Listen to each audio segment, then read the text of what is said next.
The U.S. will share stockpiled AstraZeneca doses with other nations once the coronavirus vaccine is cleared by federal safety regulators, the White House said Monday. The move set the stage for as many as 60 million doses of the AstraZeneca vaccine to be exported as they become available, according to Andy Slavitt, a senior White House pandemic advisor. The doses will only be donated after a sign-off by the U.S. Food and Drug Administration, which will test the vaccine for safety and quality over the next several months.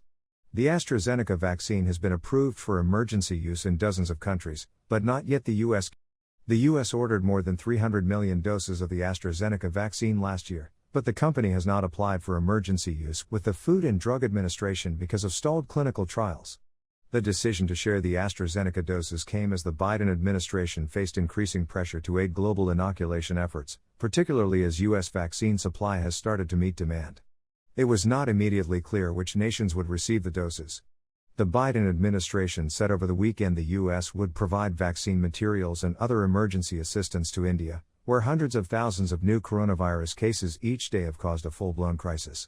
The FDA is expected to review 10 million AstraZeneca doses for clearance over the next few weeks and 50 million in May and June, White House Press Secretary Jen Psaki said at a news conference.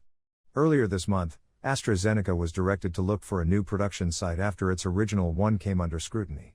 The FDA said the Baltimore plant, owned by Emergent BioSolutions, was plagued by contamination concerns that ultimately ruined 15 million Johnson & Johnson doses.